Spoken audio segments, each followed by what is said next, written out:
Hai gengs, Indonesia merupakan negara dengan urutan ketiga yang memiliki gunung berapi terbanyak di dunia setelah Amerika Serikat dan Rusia.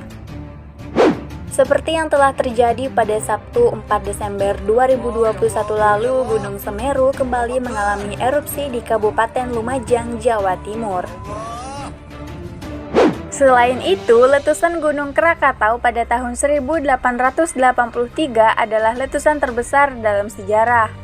Letusan gunung ini terdengar hingga Australia Tengah yang berjarak 3.300 km dari titik ledakan dan Pulau Rodriguez, kepulauan di Samudra Hindia yang berjarak 4.500 km. Gunung meletus dapat terjadi karena endapan magma di dalam perut bumi yang terdorong keluar oleh gas yang bertekanan tinggi. Dari proses letusan-letusan itulah gunung berapi dapat terbentuk.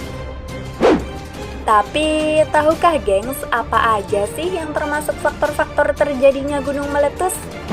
Berikut QM akan membahas faktor-faktor penyebab gunung meletus beserta dampaknya. Selalu waspada ya gengs, apalagi untuk yang tempat tinggalnya di dekat daerah gunung berapi. Sebelumnya, apakah gengs tahu perbedaan gunung berapi aktif dan tidak aktif? Gunung berapi aktif merupakan gunung berapi yang masih mengalami aktivitas vulkanisme, yakni mengeluarkan material-material yang ada di perut bumi. Sedangkan gunung berapi tidak aktif atau gunung dorman adalah gunung berapi yang sudah tidak melakukan aktivitas vulkanisme lagi. Dengan kata lain, gunung berapi ini adalah gunung mati, tetapi suatu saat gunung tersebut akan meletus di waktu yang lain. Artinya, erupsi gunung api dorman tidak diketahui waktunya, sehingga dapat keluar kapan saja. Peningkatan kegempaan vulkanik. Gempa vulkanik adalah gempa bumi yang diakibatkan oleh aktivitas vulkanisme. Gempa vulkanik juga dapat terjadi karena aktivitas magma di dalam gunung berapi. Peningkatan kegempaan vulkanik ini bisa memicu gunung meletus jika terjadi berkali-kali. Pergerakan tektonik. Pergerakan tektonik terjadi pada struktur lapisan bumi di bawah gunung. Gerakan lempeng ini dapat menyebabkan meningkatnya tekanan pada dapur magma, dan pada akhirnya akan membuat magma tersebut terdorong ke atas hingga berada tepat di bawah kawah. Terjadinya deformasi badan gunung. Deformasi badan gunung adalah peningkatan gelombang magnet dan listrik yang menyebabkan struktur lapisan batuan gunung dapat memengaruhi bagian dalam. Kondisi ini bisa saja membuat dapur magma menjadi tersumbat akibat deformasi batuan penyusun gunung. Lempeng-lempeng bumi yang berdesakan.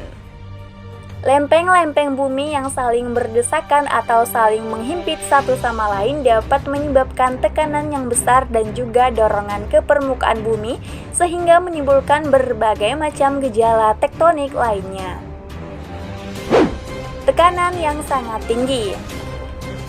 Gunung meletus dapat terjadi karena adanya dorongan cairan magma yang bergerak ke atas dan masuk ke saluran kawah. Apabila di sepanjang perjalanan magma dalam menyusuri saluran kawah tersebut mengalami sumbatan, maka bisa menimbulkan ledakan yang besar, yaitu gunung meletus. Semakin besar tekanan dan juga volume magmanya, maka semakin kuat ledakan yang mungkin akan terjadi. Lalu, apa aja sih gengs yang termasuk tanda-tanda erupsi gunung berapi? Air mengering. Suhu kawah yang memanas akan membuat kondisi sumber air gunung ikut berkurang. Suhu di sekitar gunung naik. Tanda terjadinya gunung meletus selanjutnya hampir sama. Namun hawa panas yang muncul tak hanya di gunung saja. Daerah di wilayah kaki gunung pun juga ikut merasakan panasnya. Suara gemuruh. Adanya aktivitas magma sebagai tanda ada tekanan yang semakin besar. Suara ini disertai keluarnya gas dan debu vulkanik, kadang disertai getaran atau gempa. Suara gunung tergantung pada kondisi gunung. Jika masih dalam tahap waspada akan jarang terdengar. Namun ketika status menjadi siaga tentu akan lebih sering terdengar. Hewan liar mulai turun atau bermigrasi. Hewan liar akan merasakan ketidaknyamanan dan perubahan ketika gunung hendak meletus. Hewan liar bisa lari ke wilayah penduduk atau perkebunan untuk mencari tempat makan sementara. Tumbuhan menjadi layu. Tumbuhan di sekitar gunung akan mudah layu karena suhu panas yang meningkat. Magma yang bergerak ke atas dekat dengan lapisan tanah menjadi tanda bahwa lava lebih dekat dengan puncak gunung. Lalu, apa aja ya yang termasuk dampak negatif dari gunung meletus? Dampak negatif dari gunung meletus diantaranya adalah abu vulkanik yang merusak, pencemaran udara, melumpuhkan kegiatan masyarakat sekitar, lahar panas yang mengancam ekosistem, menyebabkan kematian hewan dan manusia, kebakaran hutan, awan panas, serta hujan batuan pijar. Selain itu, gunung meletus juga memiliki dampak positif loh gengs. Di antaranya yaitu menciptakan destinasi wisata baru, pembangkit listrik vulkanik, pasir dan batu bisa jadi bahan bangunan, hutan dengan ekosistem baru, tanah jadi lebih subur, mata air penuh mineral, tambang pasir baru, serta memicu hujan orografi. Hayo, gimana gengs? Udah tahu faktor-faktor penyebab terjadinya gunung meletus serta dampaknya? Semoga bermanfaat ya gengs.